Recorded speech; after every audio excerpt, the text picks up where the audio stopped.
পিততন্ত্রের বিরোধী না, ভণ্ডতন্ত্রের বিরোধী। একটা দাউদ আছে ভাই, সেখানে 2 পীর দাউদ ছিল। সে 2 পীরের কেউ আসবে না। তারা একটু আগে ফোন করে প্রায় কেঁদে ফেলেছে। তাই বললাম, তা আমার তো মানা করে দিতে পারতেন। তা হুজুর আপনার মানা করবো, আপনি ভাবলেন কি করে? তো পীর না আসে আসবে, না আসে না আসবে, আপনার আসতে হবে। আপনি কুইক একটা বক্তা পাঠান। তা আমার টাইম সেখানে 2টো, রাত 2টোর পরে, 2টোও না, রাত 2টোর পরে। তা আমি বললুম ঠিক আছে। আব্দুল মুহিত সাহেবের আজকে 8টা দাওয়াত ছিল, 8টা থেকে 10টা।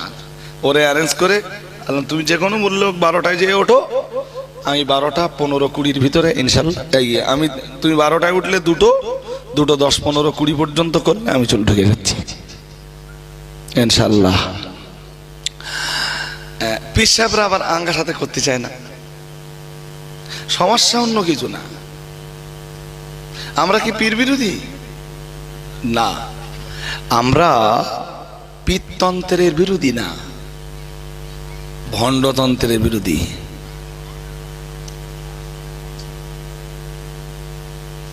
পীর মানবার পক্ষে আমি মুফতি সাহেব এদেশে কম দলিল আদাল্লা পেশ করিনি যে পীর ধরা লাগবে। লামাজাবিদের এক মৌলবীতে বলল পীর ধরো, গাছে বাঁধো, তারপরে যেটা করার দরকার করো। তার মানে তাও বলবার ঢংটা কেরাম জানেন? বলে পীর ধরা ফরজ, পীর ধরা ধরো আর গাছে বাঁধো। নাউজুবিল্লাহ। জোর করে বলেন না কেন? কেন? তাহলে পিততন্ত্রের কোনো অস্তিত্ব কোরআন হাদিসে নাকি নেই। এরা কোরআন হাদিস পড়িনি। ভালো করে মাথায় রাখুন ও বাবাজিরা, ভাইরা, আমাদের পীর ও মুর্শিদিরা আমাদেরকে যে বায়াত করান, এ বায়াতের প্রমাণ কোরআনে পাওয়া যায়। পীর সাহেবরা, খাঁটি পীর ওলিয়ারা মুরিদদেরকে যে বায়াত করায়, এ বায়াতের প্রমাণ কোরআনে পাওয়া যায়, এ বায়াতের প্রমাণ সহিহ হাদিসে পাওয়া যায়। আমার আল্লাহ পাক রব্বুল আলামিন 28 পারা সূরাতুল মুমতাহানায় পরিষ্কার করে জানিয়েছেন, ইয়া আইয়ুহান নবী, হে আমার নবী, ইদা জাকাল মুমিনাত, আল্লাহ পাক রব্বুল আলামিন জানিয়েছেন, মুমিনা মেয়েরা, কালেমা ওয়ালি মেয়েরা যখন ও নবী আপনার দরবারে আসে, আমি আল্লাহ পাক রব্বুল আলামিন বলছি, ইদা জাকাল মুমিনাতু ইউবাইনাকা, ও নবী আপনি তাদেরকে বায়াত করান, আলা আল্লাহ ইউশরিকনা বিল্লাহি শাইআ। নবী যেন বললেন, আল্লাহ কোন কোন বিষয়ের উপরে আমি বায়াত করাবো? আল্লাহ পাক রব্বুল আলামিন বললেন, নবী তাদেরকে বায়াত করিয়ে দেন, আলা আল্লাহ ইউশরিকনা বিল্লাহি শাইআ, কখনোই তারা আল্লাহর সঙ্গে শরীক করবে না। আল্লাহ পাক রব্বুল আলামিন জানিয়েছেন, ও নবী আরো বায়াত করান, ওয়ালা ইয়াসরিকিনা, মেয়েরা কখনোই চুরি করবে না, ওয়ালা ইয়াজুনিনা, যে মেয়েরা আপনার কাছে বায়াত হবে ওরা এই মর্মে আপনার কাছে বায়াত হোক, জীবনে কখনোই ওরা জিনা করবে না, ওয়ালা ইয়াকতুল্লা আওলাদাহুন্না, না না না না না, ওরা ওদের সন্তানদেরকে হত্যা করবে না। মেয়েদেরকে বায়াত করাতে বলছেন আল্লাহ তাআলা কোরআন শরীফে নবীকে। সুবহানাল্লাহ বলে না? উফ, ডিস্টার্ব হয়ে যাচ্ছে বাজি, সময় লস হয়ে যাচ্ছে। আপনি জানেন না আমার সময়ের কত মূল্য আমি বুঝি। আর এই শ্রোতাগুলো বসে রয়েছে আমার মুখের দিকে তাকিয়ে। ও ওদিকে মন দেন না, আমার দিকে তাকান। জি, আল্লাহ বললেন, ও নবী ওদেরকে বায়াত করান। আবার ওদিকে তাকায় বাজি, আমার দিক তাকান। বসতে দেন, বসতে দেন। হ্যাঁ বাজি, একটুখান প্লিজ প্লিজ বাজি, মুখটা বন্ধ করেন। জি শুনুন, আমার দিক তাকান। আল্লাহ বললেন মেয়েদের বায়াত করুন, শিরক করবে না। আর কি করবে না? কি করবে না? হ্যাঁ, কোন নারী যদি স্বামীর টাকা চুরি করে সেটাও চুরি। ও বাবাজিরা ওদিকে মন দিচ্ছেন কেন? আবার ওই দিক কি হুজুর নাকি? আমার রসটাই খেজে দিলেন আপনারা। জি, কোন নারী যদি স্বামীর টাকা চুরি করে সেটাও, জোর করে বলো না কেন, সেটাও হ্যাঁ। তবে কোন স্বামী যদি স্ত্রীর অধিকার আদায় না করে, সংসারে যার যা অধিকার আছে সেটা বুঝে না দেয়, কিন্তু সামর্থ্য আছে, এত বকিল একটা চার কাপ কেনে না, স্যার না বাড়ি 3টে লোক 3টে গ্লাস কিনতে গিয়ে কুডুম আসলে গ্লাসে শর্ট পড়ে, ওই স্ত্রীর জন্য স্বামীর পকেট মারা যায়।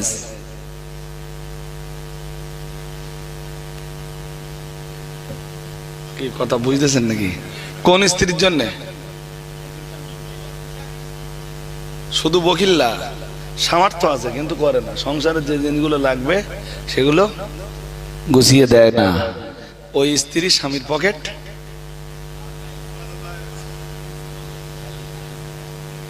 আবু সুফিয়ানের স্ত্রী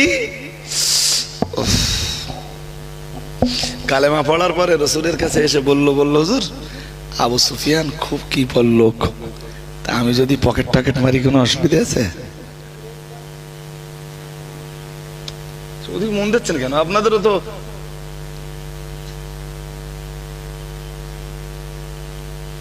বলল হুজুর আবু সুফিয়ান না, বুখারী শরীফের হাদিসে আসতেছে, আবু সুফিয়ান না বিরাট বকিল, তোর পকেট টকেট মারলে অসুবিধা আছে? নবীজি বললেন তুমি নিতে পারো, ততটা অধিকার আছে যতটা প্রয়োজন আছে, যতটা, তারপরে নিলে ওটা চুরি, পরে নিলে। এই জন্য আল্লাহ মেয়েদের চুরির ব্যাপারে বায়াত করাচ্ছেন। কাকে বায়াত করার নির্দেশ দিচ্ছেন? নবীকে। আলা আল্লাহ শুরিকনা বিল্লাহি শায়া, ও নবী মেয়েদেরকে বায়াত করান ওরা শিরক করবে না, ওয়ালা ইয়াসরিকনা ওরা চুরি করবে না, ওয়ালা ইয়াজনিন ওরা জিনা করবে না। 4 নম্বরে আল্লাহ বলতেছেন ও নবী বায়াত করান মেয়েদেরকে, ওয়ালা ইয়াকতুল্লা আওলাদাহুন্না ওরা সন্তান হত্যা করবে না। যে দায়ে আজকের সমাজের বিপুল সংখ্যক মা বোন যে দায়ে দণ্ডিত। শুনছেন নাকি? ওয়ালা ইয়াকতুল্লা আওলাদাহুন্না ওয়ালা ইয়াফতারিনাহু বাইনা আইদিহিন্না ওয়া আরজুলিহিন্না ওয়ালা ইয়াসিনাকা ফি মারুফিন ফাবাইহুন্না। মহান আল্লাহ বললেন ও নবী আরো বায়াত করার, কারো সামনে অথবা পিছনে অপবাদ দিয়ে বেড়াবে না। কি দিয়ে বেড়াবে না? আরে কথা বলেন না কেন? একটু এই কথাটা বলেন, দেখেন এর ভিতরে কিছু রস পাবো আমরা। কারণ নামে তোহমত দিয়ে, অপবাদ দিয়ে, ওয়ালা ইয়াফতারিনাহু বাইনা আইদিহিন্না ওয়া আরজুলিহিন্না ওয়ালা ইয়াসিনাকা ফি মারুফিন, আর ভালো কাজে কখনো সীমা লঙ্ঘন করবে না।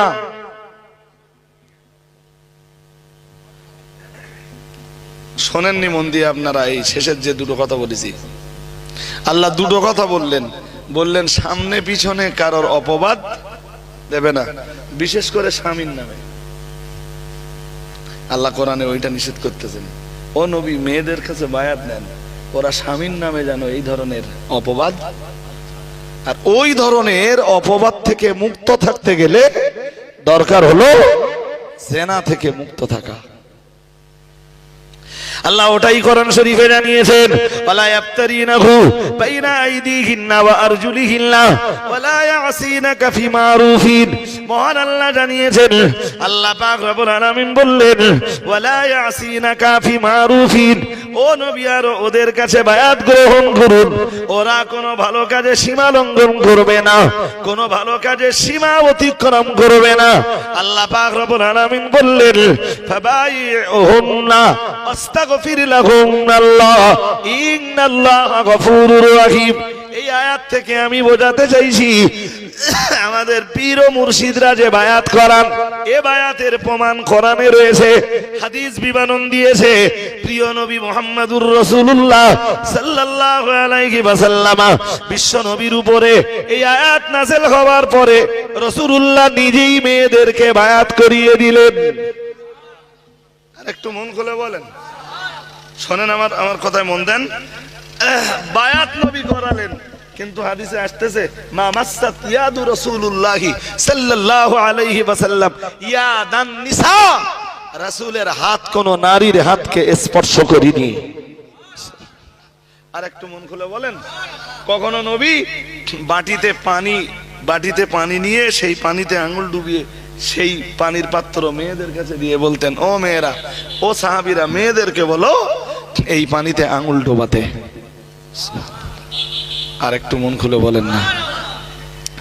হাজিরিনে মজলিস, মনে রাখুন, প্রিয় নবী মুহাম্মদুর রাসূলুল্লাহ সাল্লাল্লাহু আলাইহি ওয়াসাল্লাম আমার আল্লাহ পাকের নবী আবার কখনো রুমালের একটা মাথা মেয়েদের পর্দায় ফেলে দিতেন, আর একটা মাথা রাসূলুল্লাহ ধরে রাখতেন। মেয়েদের বলতেন, তোমরা যারা বায়াত হবে এই রুমালটা ধরো। সুবহানাল্লাহ। কে বায়াত করছেন? রাসূলুল্লাহ। কে বায়াত করছেন? বুখারী শরীফের 18 নম্বর হাদিস, ওবাদা ইবনে সামিত থেকে বর্ণিত যে আমরা একবার রাসূলের দরবারে ছিলাম। কুননা ইনদান নবী সাল্লাল্লাহু আলাইহি ওয়াসাল্লাম ওয়া হাওলাহু ইসাবাতুম মিন আসহাবিহি, রাসূলের এক দল সাহাবী রাসূলের কাছে ছিলেন। আল্লাহ পাকের নবী বললেন, বায়ুনি আলা আল্লাহ তুশরিকু বিল্লাহি শায়া, ও সাহাবীরা তোমরা বায়াত হয়ে যাও, আল্লাহর সঙ্গে শরীক করবে না। আগের বায়াতটা মেয়েদের, এবারের বায়াত কথা বলে না কাদের? পুরুষদের। রাসূল কখনো বায়াত করিয়েছেন জিহাদের উপরে, কখনো বায়াত করিয়েছেন হিজরতের উপরে, কখনো বায়াত নিয়েছেন ঈমানের উপরে, কখনো নবী বায়াত নিয়েছেন সাহাবীদের কাছ থেকে পাপ কাজগুলো বন্ধের ব্যাপারে। তো খাঁটি পীর ওলিদের কাছে গেলে পীর সাহেবরা বলেন, বাবা বায়াত হও, সুদ খাবে না। শুনছেন? কি খাবে না? হ্যাঁ, বায়াত হও, মদ খাবে না, বায়াত হও, চুরি করবে না, বায়াত হও, জিনা করবে না। এই কাজটাই তো 1500 বছর আগে নবীতে করতেছেন, এই বায়াতে দোষ আছে না? হ্যাঁ, দুই একজন আবার বলে যে ভারতে, পাকিস্তানে আর বাংলাদেশে এই 3 দেশে পীর প্রথা আছে, আর তামাম পৃথিবীতে নেই। এই 3 দেশ যদি পীর প্রথা থেকে থাকে, এরা কোরআন হাদিসকে বুঝে পীর প্রথার প্রচলন ঘটিয়েছে। খাঁটি পীর প্রথার প্রচলন এরা ঘটিয়েছে। তোমরা কোরআন হাদিস বুঝুনি বলেই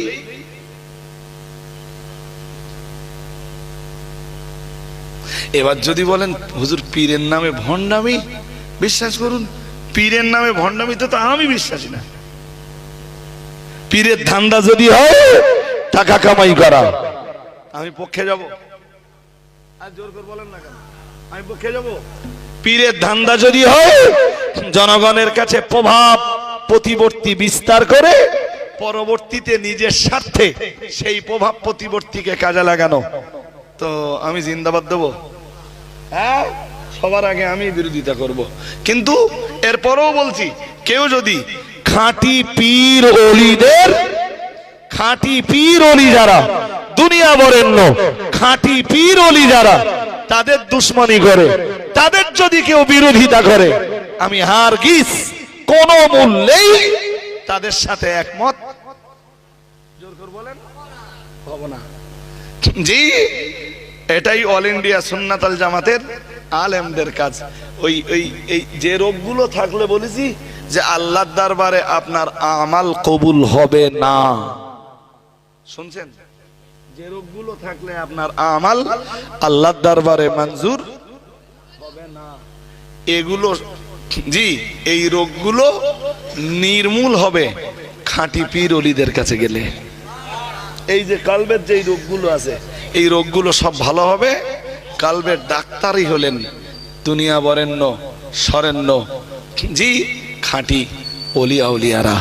সুতরাং আমাদেরকে মানসিকভাবে সবাইকে তৈরি হতে হবে যে কালবের এই রোগগুলোকে নির্মূল করবার জন্য খাঁটি কোনো পীরের কাছে বায়াত হব।